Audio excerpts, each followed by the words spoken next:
Good morning. This is KELOLAND on the Go with all you need to know in news and weather as you start your day. A spearfish man is in jail accused of starting a fire and making a terrorist threat. According to court papers, Max Dice Jr. told authorities he was making meth and started the fire in his apartment building on Friday. Police say he also told them there were explosives inside and that the building was going to blow up. The affidavit says Dice later said the fire actually started when he burned a picture of his wife. Police performed a breath test and say Dice's alcohol level was at .252. The fire caused $200,000 in damage and left 22 people without a home. Then 3 days later, an electrical short is said to have sparked another fire in Spearfish. The Spearfish Fire Department says crews were called to the fire on Rainbow Road just after 5 a.m. Monday. The Spearfish Fire Chief says the short happened in a motorhome. Propane and gas tanks helped the fire spread. 3 buildings, a vehicle, and the motorhome where the fire started are total losses. A second motorhome was damaged, causing the residents to be displaced. No one was hurt. The Belle Fourche Fire Department was called in to help with the fire. The man wanted in connection to a burglary at a Mitchell business has been arrested. Mitchell police say they were called to a business in the 1000 block of North Main Street for a burglary early Tuesday morning. Authorities found a window had been broken and some items had been stolen from the store. During the investigation, the suspect was identified as 20-year-old Jalen Little. Police say he admitted to the burglary and the items were recovered. Little faces multiple charges, including intentional property damage, possession of marijuana, and second-degree petty theft. Turning to weather now with meteorologist Brian Carsons. Another above-average day for temperatures as we move toward Christmas. Right, Brian? Yes, another mild day anticipated across the region. Here's a look at Futurecast. And we're looking at those hourly numbers coming up out of the 20s in Sioux Falls and likely today in the lower to middle 40s in the Sioux Falls area. Aberdeen not quite as warm in the upper 30s. We are projecting 50-degree weather for Pierre and Rapid City. And then tonight, a few sprinkles could pass through with those thicker clouds. And there is a change in the weather on the wind. We expect southwest winds will be quite strong at times in Rapid City this evening. And then as the winds switch around to the northwest, for some in the west, tomorrow will be a little colder, but not too bad at all for this time of the year. And I think Sioux Falls still could take a run, if not near 50, we're awfully close. And a few of those 50s could pop up even just to the west and south of Sioux Falls. What about Christmas Day and the chance of snow? We'll talk about that here in just a couple minutes. Thank you, Brian. The Great Bears Ski Valley is getting prepared for the winter sports season. Now, right now, employees are working hard to make the snow needed to open in the skiing and snowboarding runs. Their machines make a lot of snow in a short period of time if the weather conditions are right. It's hard to quantify it.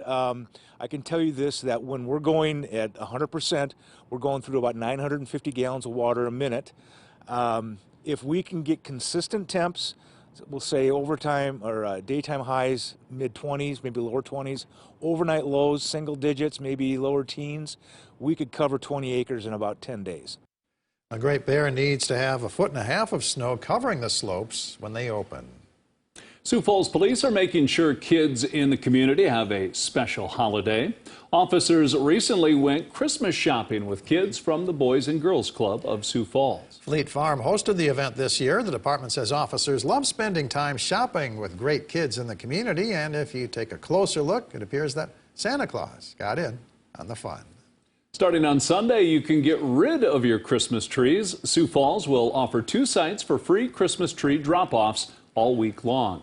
One drop-off site will be near the Household Hazardous Waste Facility along East Chambers Street. The second drop-off site is behind the Taco Bell on Lyon Boulevard. All accessories, lights, ornaments, stands, and decorations must be off the trees. Artificial Christmas trees are not accepted.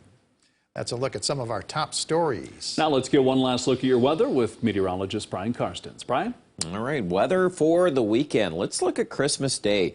A little snow chance is still alive. It looks like the Sioux Falls area is still trending below an inch. We're pretty solid on that range right now. So this is the kind of stuff that just can coat the sidewalk or the driveway a little bit. It's not necessarily going to be a big issue here for travel, although I will point out the Northeast, you know, we pick up on some 1 to 3 inch type snows. So, yep, even if you're driving across town or just to the neighboring city or two, there will be a couple of things to consider on Christmas, and we'll keep you posted on that. Otherwise, the temperatures for Christmas Day still in the 30s in Sioux Falls, so not bad. 40 Rapid, actually. And then look at North Dakota. Wow, a lot colder, and there's a lot more where that's coming from. It looks like next week we're really going to turn the corner and start to usher in some real winter cold.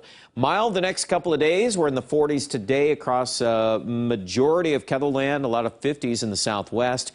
Don't forget about this frontal system tonight. It's going to bring with it a wind change, some sprinkles, daybreak Christmas Eve morning, and then during the day tomorrow, I still think Sioux Falls can get well into the 40s, so very good weather there. Now we'll go into Christmas morning. There's a little moisture in Iowa and Nebraska, and then that connects the dots up into South Dakota as we transition to that snowy chance there during the day. You obviously see there the highlights are a bit more in northern South Dakota. That's continuing to be our focus of anything that sticks to the ground a little bit better. Otherwise, on Sunday, there's another front coming through, and that again could trigger some additional chances of snow. Although at this point in time, it looks like, again, the northern half of Ketherland would probably be a little more likely to see that. Highs today, well, look at winter, 58. That doesn't look like winter much at all, does it? 57 our temperature in Valentine, but the extended forecast starting to see some colder weather. We've got low to mid 30s, Sioux Falls area Saturday, Sunday. We're looking at Monday's high 27, 21 on Tuesday, 13 on Wednesday. That will be colder. Aberdeen also down in the single digits here as we get toward the end of that forecast. So continue to watch for updates on that. Some snow chances this weekend and even a little more next week as we bring in not necessarily any major storm tracks, but it's just kind of a general chance here and there as some of these things come out of the Rockies. Bottom line, though, it's getting colder, isn't it? And you can see that in Rapid City's forecast as well as we go from 55 today to a projected high near 7 by Wednesday. That's weather. Check out our coverage online at ketherland.com and have a great day.